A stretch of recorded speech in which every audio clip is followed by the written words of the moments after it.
Salut à tous, j'espère que vous allez bien.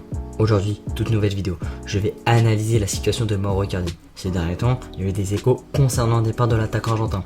Je pense que c'est le bon moment pour analyser. Allez, c'est parti. Alors déjà, avant de commencer, je vais faire une petite mise au point sur la situation d'Icardi. Icardi arrive dans un contexte pas facile.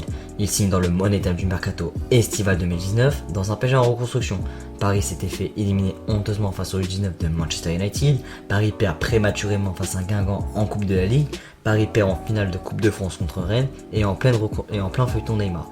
Leonardo arrive pour mettre dans l'ordre dans le club, restructurer la masse salariale, mettre en place une institution forte et respectable, réaliser des opportunités sur le marché des transferts et arrêter de réaliser des transferts exorbitants. Bref, je ne vais pas épiloguer sur ça, ça rappelle des mauvais souvenirs évidemment, mais je trouve que c'est important de contextualiser la chose. Mauro Icardi signe dans l'optique de préparer le départ d'Edinson Cavani, une légende du PSG qui commençait à s'essouffler, à se blesser et à être fantomatique dans ses prestations. Leonardo a profité des conflits entre le clan Icardi et l'Inter pour amener l'un des meilleurs neufs au monde à cette période dans son effectif. L'attaquant argentin arrive sous la forme d'un prêt payant de 5 millions d'euros avec une option d'achat de 65 millions. Mauro Icardi réalise de très bons débuts au PSG, 6 bons croyez-moi, marque but sur but, il se fait sa place dans l'effectif, il crée une alchimie avec Mbappé, Di Maria et Neymar et fait son prêt Cavani sur le banc. Triste pour Edinson Cavani qui a été ralenti par sa blessure en début de saison, mais le PSG marchait avec Icardi à cette époque.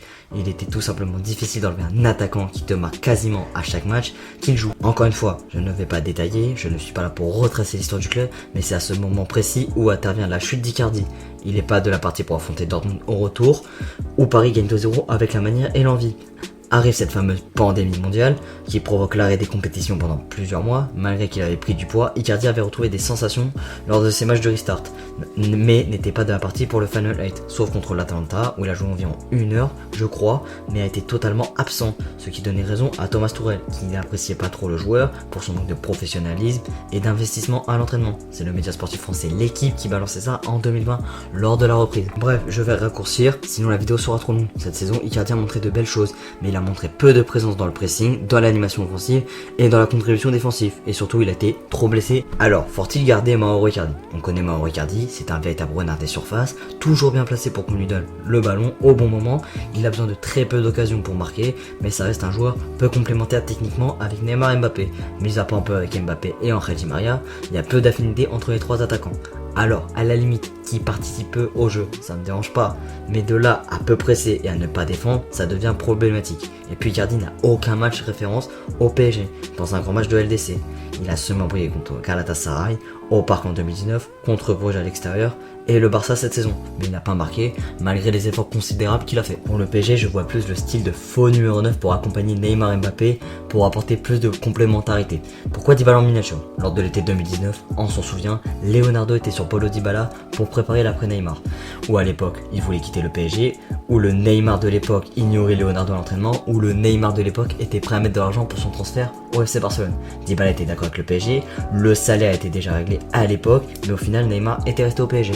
L'attaquant argentin a un contrat qui termine l'année prochaine avec la Juventus. On sait que la Juventus a des problèmes financiers au niveau de sa masse salariale à cause de Cristiano Ronaldo. Le joueur argentin a réalisé une saison moyenne, les négociations concernant une prolongation de contrat n'avancent point. Donc le PSG a peut-être une belle opportunité. Dybala parle couramment espagnol, est très proche de Paredes, il a Di Maria, Pochettino, de quoi bien s'intégrer.